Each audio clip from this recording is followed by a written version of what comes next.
내가 항상 내 하나님께 감사하고 기도할 때에 너를 말함은 주 예수와 및 모든 성도에 대한 내 사랑과 믿음이 들음이라. 이로써 내 믿음의 교제가 우리 가운데 있는 선을 알게 하고 그리스도께 이르도록 역사하느니라. 형제여 성도들의 마음이 너로 말미암아 평안함을 얻었으니 내가 너의 사랑으로 많은 기쁨과 위로를 받았노라. 아멘. 오늘은 우리 지난주와 비슷한 주제가 될 것 같습니다. 특별히 공동체를 향한 고민과 또 어떻게 이루어가야 될까라는 생각을 하게 되기 때문입니다.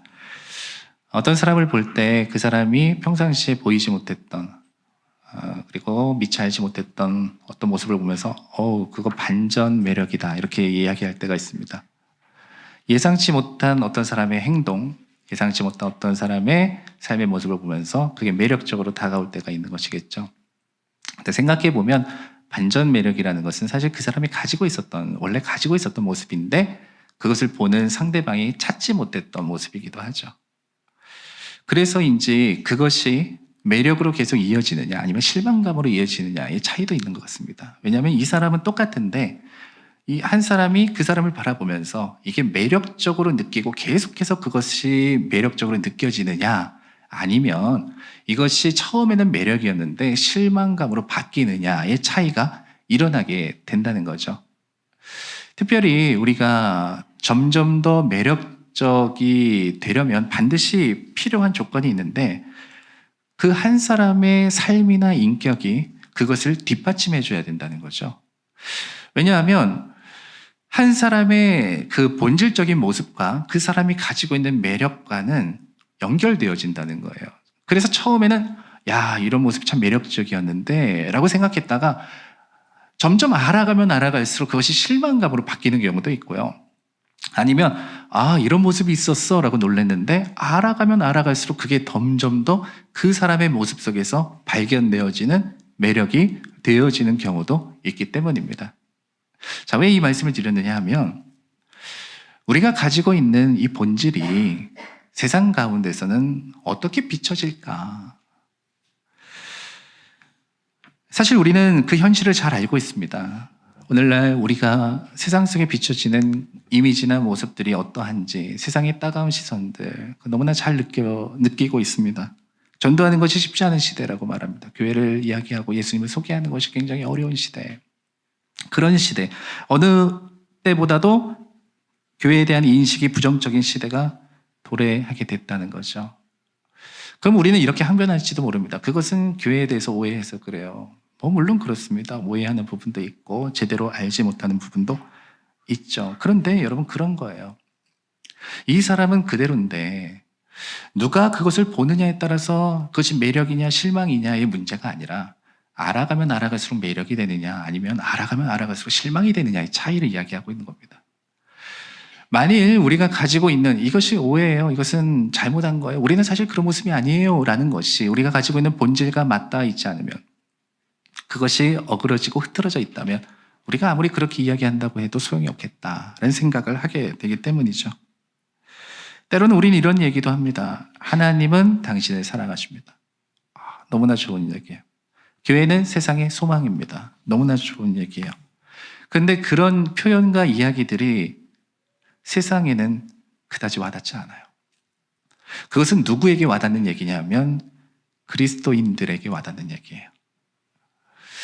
뭔가 좀 방향이 바뀌었다라는 생각을 합니다. 우리는 하나님이 우리를 사랑하신 것을 알고 교회가 소망인 것을 압니다.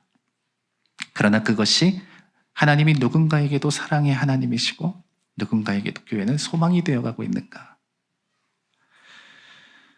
왜 그렇습니까? 우리가 바라보고 있는, 우리가 만들어가고 있는 그것과 어쩌면 우리가 지금 지켜내고 있는 본질에 어떤 문제점이 생긴 건 아닌가라는 생각을 해보게 됩니다. 물론 전적으로 그렇지는 않겠죠. 그러나 가슴 아프게 받아들일 부분은 무엇인가 어긋나면 아무리 꾸미고 아무리 모양을 예쁘게 만들어도 결국에는 점점 시간이 갈수록 매력은 잃어가기 마련이라는 겁니다. 자, 그런 부분에서 우리가 생각해 봐야 되는 것 가운데 하나가 바로 하나님을 믿는 사람들이 가져야 되는 차별성에 대한 것입니다. 이건 누구를 차별한다는 얘기가 아니라 다름에 대한 이야기입니다. 다름.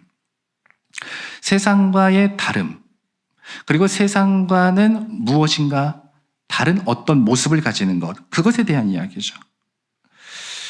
세상이 우리에게 원하는 것은 사실 이런 반전의 매력 아닙니까? 사실은 알게 원했는데 알아가 보니까 진짜 좋은 거예요. 그런데 막상 겪어보니까, 막상 그리스도인들과 사귀고 봤더니, 경험하고 났더니 결국 그들이 다를 바가 없더라. 세상과 다를 바가 없더라. 반전이 없는 거예요. 왜 그렇겠습니까? 교회의 본질을 잃어버리고 신앙의 본질을 잃어버리면 이렇게 되겠다라는 거예요. 근데 왜 이 말씀을 드리냐면 우리의 현실을 잃었습니다라는 얘기를 드리고 싶어서 그런 게 아닙니다. 뭐 너무나 잘 알고 익히 들어왔던 얘기이기 때문에 더 이상 이런 설명이 필요 없죠. 근데 왜 이 말씀을 드리느냐 하면 지금이야말로, 그래서 지금이야말로 오히려 우리가 안에 있는 그 매력, 진짜 그 반전이 가지고 있는 그 매력이 드러나야 될 때다라고 생각하기 때문입니다. 이런 거죠. 교회는 진짜 이상한 데인 줄 알았어. 알고 보니까 그렇지 않은 거예요. 하나님 믿는 사람들 다 그런 줄 알았어. 이상한 줄 알았어. 이기적인 줄 알았어. 경험하고 났더니 그렇지 않은 거예요. 세상에 이런 사람들이 있었어? 우리의 다름을 세상에 어필하라는 것이 아니라 하나님이 우리에게 주신 이 본질적인 것들을 잃지 않고 회복할 때 그것은 세상의 다름으로 나타나게 된다는 이야기를 드리고 있는 겁니다. 기대할 수 없었던 것, 그리고 그럴 줄 몰랐던 것, 그러나 우리가 원래 가지고 있었던 그것이 우리에게 있어야 된다는 거겠죠. 저는 특별히 우리 교회 공동체 속에 이런 모습들이 있기를 원합니다. 왜 이 말씀을 자꾸 드리느냐 하면 여러분 무엇이든지 마찬가지입니다. 내가 먼저 되고 그 다음에 누군가를 할 수 있는 거죠. 저는 왜 이 말씀 우리 교회 공동체 가운데 적용하길 원하냐면 여러분 우리 교회가 이런 모습이 되어야 또 다른 것으로 영역을 확장시켜서 이야기할 수 있는 거죠. 우리 교회가 이런 모습이 되어야 누군가에게 교회는 이런 모습입니다 라는 것을 드러낼 수 있는 것이겠죠. 우리 스스로가 이런 매력을 못 느끼고 우리 스스로가 그런 교회가 되어가지 못한다면 이게 어찌 매력이 되겠습니까? 그런 의미에서 오늘 말씀을 통해서 우리가 조금 깨닫고 배울 바가 있다라는 생각을 합니다. 오늘 빌레몬서를 보았는데 이게 참 굉장히 재미있는 서신입니다. 빌레몬이라고 하는 사람의 노예였던 오네시모, 그 사람이 주인의 돈을 훔쳐서 로마로 갔죠. 그러니까 주인의 돈을 도둑질해서 간 겁니다. 나쁜 놈이죠, 오네시모. 그런데 극적으로 복음을 받아들이고 회심하게 됐어요. 바울을 만난 거죠. 그리고 나서 그의 삶이 변화된 겁니다. 자, 그래서 다시 빌레몬에게 편지를 써서 이 사람이 과거에 이런 삶을 살았는데 이제 이렇게 변했습니다. 그러니 이 사람을 용서해 주시고 받아주세요 라고 편지를 써서 보내는 것이 바로 이 빌레몬서의 내용입니다. 자, 그 당시에 노예 제도를 생각해 보면 사실 노예는 인간 취급받지 못했거든요. 물건이거든요. 주인이 그냥 죽이면 죽는 게 노예거든요. 자, 그러면 생각해 보세요. 돈 훔쳐서 도망갔다? 여러분 그런 노예는 뭐 잡혀왔다 한다면 어떤 일을 당할지 우리가 불보듯 뻔한 거 아닙니까? 자, 그런데 이 바울은 그런 위험한 모험을 하게 된단 말이죠. 그리고 오네시모에게 가라고 이야기를 하거든요. 다시 주인에게로. 왜 이런 모험을 할 수 있었을까요? 결정적인 이유가 있습니다. 빌레몬이 어떤 사람이니까? 빌레몬이 하나님을 믿는 믿음의 사람이었기 때문입니다. 그래서 보낼 수 있었던 거예요. 이게 바울이 오네시모를 보낸 근거가 된 겁니다. 평범한 사람이 평범한 주인이라면 일반적인 주인이라면 노예가 돈 훔쳐갔어? 넌 잡히기만 해봐. 넌 내가 가만히 안 둘 거야. 이게 일반적인 방식이라고요. 그런데 믿음의 사람은 그렇지 않다는 거예요. 이게 근거예요. 하나님을 온전히 믿는 사람은 그렇지 않아. 이게 바울이 믿어왔던 생각인 거예요. 그러니까 어떻게 한 거예요? 돌려보내는 거예요. 왜? 빌레몬이 믿음의 사람이기 때문이다. 여러분 이게 우리에게 뭘 보여주고 있습니까? 믿음의 사람들이 어떻게 삶을 대처하고 문제들을 해결해 나가는지에 대한 너무나 좋은 모습을 우리에게 보여주고 있는 거예요. 훤히 보이는 거예요. 하나님 믿는 사람이야? 아, 그렇구나. 이게 되는 거예요. 아, 당신이 신앙을 갖고 있어요? 아, 역시 그랬군요. 이게 된다는 거예요. 여러분, 우리 이런 도전을 받아야 되겠다. 믿는 사람이 이런 사람이구나. 여러분, 우리가 혹시 이런 것들을 잃어가고 있는 것은 아닌가? 좀 심각하게 고민해야 됩니다. 아, 당신은 믿는 사람이에요? 역시 그럴 줄 알았어요. 아, 여러분들은 하나님을 믿는 사람이에요? 역시 뭔가 다를 줄 알았어요. 이런 믿음의 결론을 가지고 있는 사람. 그래서 오늘 바울도 이렇게 할 수 있는 근거가 믿음에 있다는 것을 이야기를 하고 있습니다. 자, 1장 5절 말씀 보세요. 주 예수와 및 모든 성도에 대한 내 사랑과 믿음이 있음을 들음이니, 이렇게 말하고 있습니다. 자, 무엇을 들었대요? 하나님에 대한, 예수님에 대한 굳건한 믿음과 성도들을 향한 사랑이 있다는 것을 내가 들었다라고 이야기를 하고 있습니다. 그것을 행한 사람은 누구다? 빌레몬이다. 빌레몬이 그런 사람이다 라고 이야기를 하고 있는 거예요. 자, 그럼 여러분, 예수님에 대한 굳건한 믿음과 성도를 향한 사랑이라는 것이 결국 무엇입니까? 신앙의 근간이자 교회가 가져야 되는 본질적인 모습인 거예요. 그게 교회 안에서 일어나는 일에 대한 모습인 거예요. 예수님의 믿음이 없는 교회, 굳건한 믿음이 없는 교회가 교회가 될 수 없죠. 동시에 형제와 자매에 대한 공동체에 대한 사랑이 없는 교회가 교회가 되어질 수 없는 겁니다. 이런 굳건한 본질과 기반을 가지고 있는 것이 교회라는 거예요. 이것이 우리의 자랑이고 이것이 능력이 되어야 되는 것이죠. 그리고 우리가 회복해야 되는 모습이 바로 이런 모습인 거죠. 저는 솔직히 이런 모습이 굉장히 욕심이 나요. 그리고 부러워요.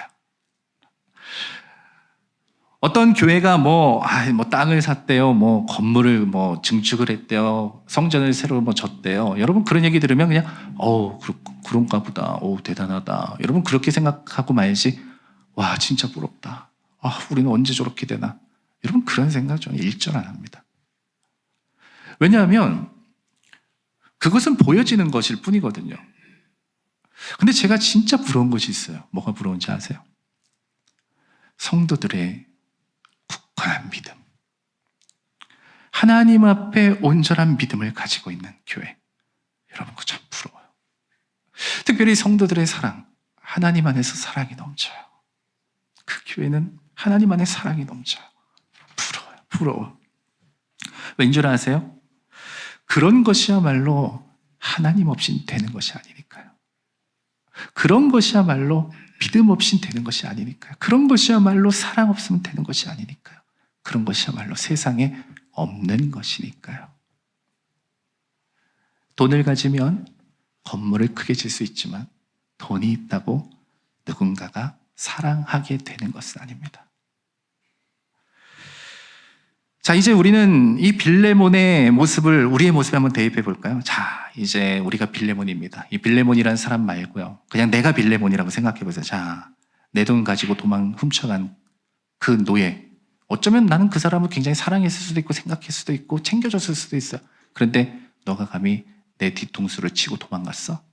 자, 그런 오네시모, 그가 돌아온다.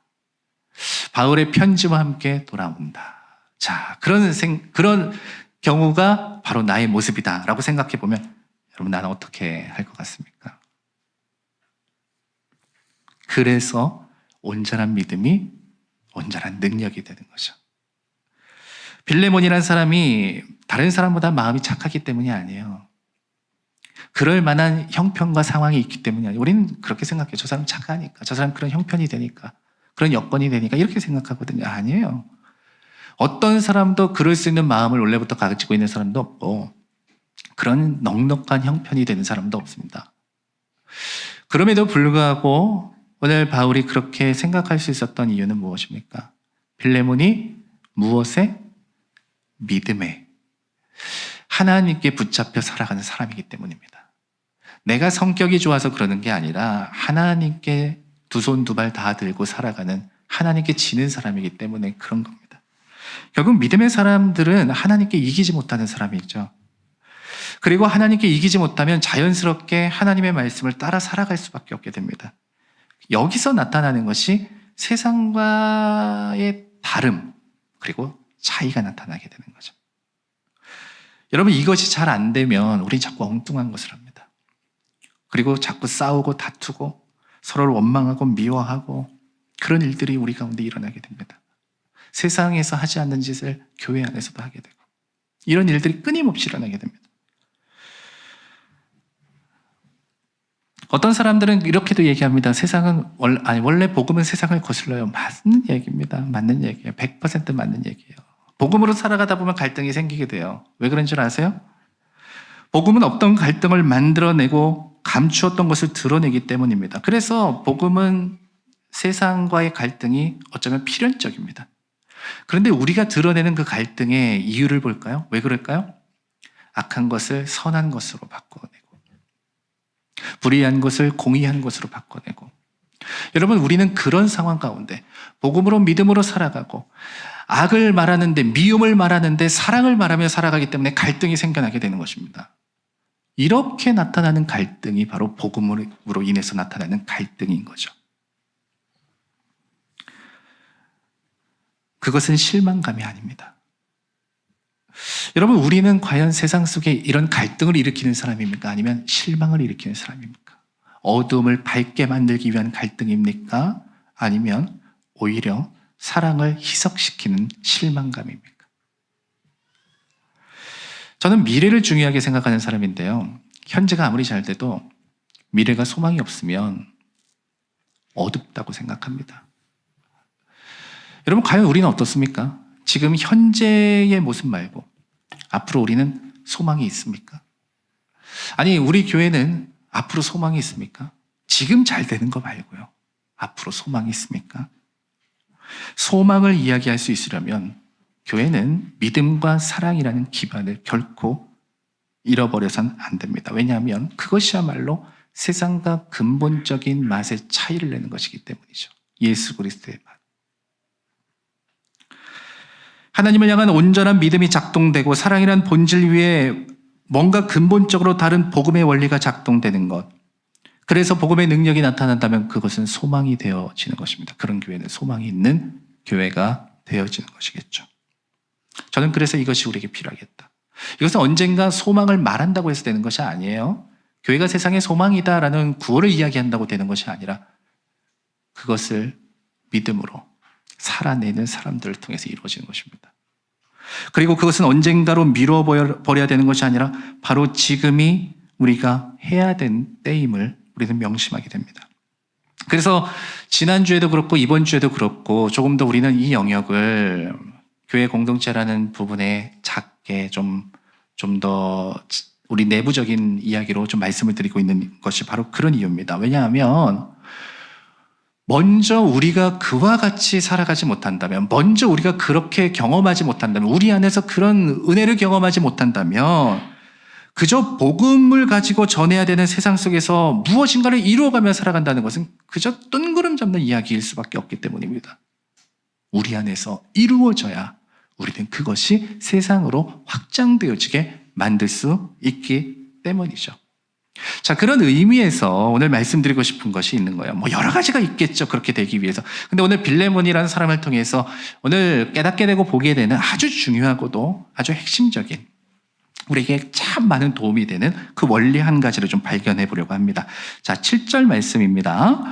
형제여, 성도들의 마음이 너로 말미암아 평안함을 얻었으니 내가 너의 사랑으로 많은 기쁨과 위로를 받았노라. 저는 여기서 소망이 되는 교회가 되기 위한 힌트를 얻게 됩니다. 바로 이 말씀 때문입니다. 너로 말미암아 평안함을 얻었다. 자, 평안함은 누가 얻은 거죠? 성도들이 얻은 겁니다. 다른 사람들이 얻었다는 거죠. 그럼 평안함을 끼친 건 누구죠? 빌레몬이 그렇게 했다는 거예요. 자, 빌레몬을 통해서 어떻게 되었다? 다른 사람들이 평안함을 얻었다. 이렇게 이야기를 하고 있거든요. 자, 그럼 여기서 말하는 평안함이라는 것은 어떤 의미를 가지고 있을까요? 고요하고 뭔가 아주 평온한 그런 상태? 아무 문제 없음, 그런 걸 말하는 것일까요? 여러분, 가을이 됐잖아요. 이제는 가을을 넘어서 이제 겨울이 돼가고 있어요. 낙엽이 많이 떨어지잖아요. 제가 점심 먹고 항상 한 30분씩 걸으려고 애를 많이 씁니다. 여기서 이제 보통 한박산 쪽으로 이제 걸어가거든요. 그 시간쯤 가면 사람이 아무도 없어요. 조용합니다. 나뭇잎 밟는 소리 좋잖아요. 사각사각 밟으면서. 뭔가 가을의 정취를 좀 느끼기 위해서 그렇게 이제 걸어가는데요. 고요하고 평안해요. 마음이 좋아져요. 마음이 싹 가라앉아요. 여러분, 그런 평안함이라는 것은 이렇게 마음이 쫙 가라앉고 뭔가 아무런 뭔가 마음이 고요해진 그런 상태를 이야기하는 걸까요? 그리스도인에게 있어서 평안함이라는 것은 좀 다른 의미예요. 그리스도인에게서 평안함은 어떤 고요한 상태, 어떤 고요한 마음 이런 것이 아닙니다. 그리스도인에게 있어서 평안함은 예수께서 주시는 평안함 속에 거할 때 경험하게 되는 것들을 말합니다. 특히 평안함이라는 것을 우리는 떠올리면 하나님 안에서 누리는 그 안식을 떠올리게 되는데요. 오늘 이 평안함은 그 안식만을 말하는 것이 아니라 그것으로 인해서 나타나게 되는 일까지도 포함하고 있는 거죠. 그래서 이 평안함이라는 말은요, 이 속뜻을 살펴보면 이런 의미가 있습니다. 힘을 회복시키다, 이런 이야기가 있습니다. 리프레시 같은 거예요. 리프레시. 자, 성도들이 빌렘을 통해서 얻은 게 뭐라고요? 평안함이래요. 근데 그것은 단지 마음의 어떤 고요함이 아니었습니다. 무엇이라고요? 다시 일으켜 세울 수 있는 힘을 얻었다. 다시 일어날 수 있는 용기를 얻었다. 그것이 빌레몬을 통해서 그 성도들이 경험했던 것들이고, 이것이 바로 믿음과 사랑의 능력이다라는 이야기를 하고 있는 겁니다. 자, 그럼 이런 모습을 보면서 오늘 본문을 보면 바울이 편지를 썼잖아요. 그가 이런 빌레몬의 모습을 들었을 때 그가 경험하게 됐던 그의 감정이 드러나 있습니다. 그가 아까 말씀에 어떤 마음을 느꼈다고 말합니까? 기쁨과 위로를 느꼈다, 이렇게 말합니다. 자, 기쁨은 이해돼요. 왜냐하면 보세요. 이 사람들이 사람들이 그 얘기가 들려오는 거야. 빌레몬이라는 사람에 대한 이야기, 그리고 그가 성도들에게 이렇게 힘을 주었다는 이야기, 그런 얘기를 들으면 기쁘잖아요. 저 같아도 기쁘겠어요. 얼마나 기쁘겠습니까? 그런데 위로를 받았다는 이야기가 동시에 써 있거든요. 왜 위로를 받은 것일까요? 제가 바울이 아니니까 그 마음을 잘 모릅니다. 그러나 알 것도 같아요. 이런 거거든요. 함께 그 길을 가는 사람들을 바라보며 느껴지는 마음. 여러분, 그런 거거든요. 여러분, 험난한 길을 올라가는데 내가 혼자가 아닌 거예요. 함께 올라가고 있는 거예요. 누가 보이는 거예요. 같은 길을 가고 있구나. 말할 수 없는 위로를 느끼거든요. 바울이 느꼈던 위로가 그거 아니겠습니까?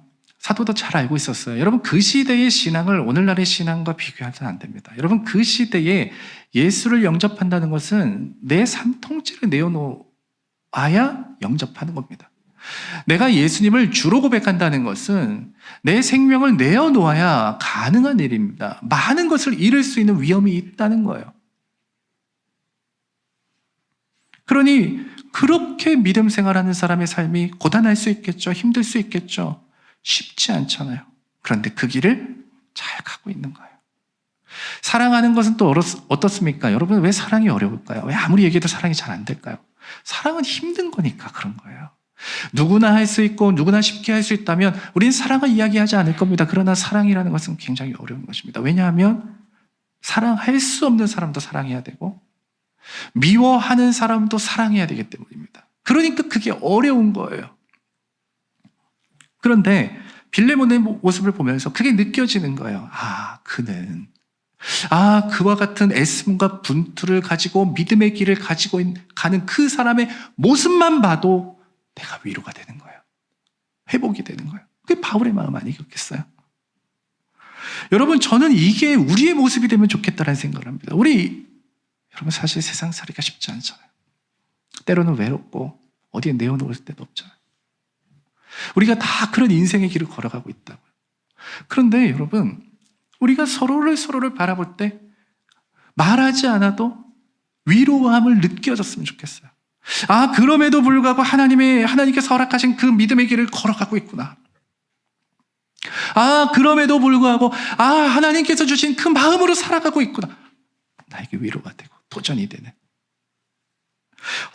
나 홀로 믿음의 길을 가기 위해 애쓰는 것이 아니라 여기서 저기서 서로가 함께 손을 부여잡고, 때로는 뒤처진 자들의 어깨를 밀며 함께 그 손을 부여잡고 하나님께서 원하시는 그 사명의 길을 걸어나가는 한 사람 한 사람을 바라보면서 그것이 서로에게 도전이 되고 위로가 되는 일, 오늘 사도가 느끼고 있었던 그런 마음 아니겠습니까?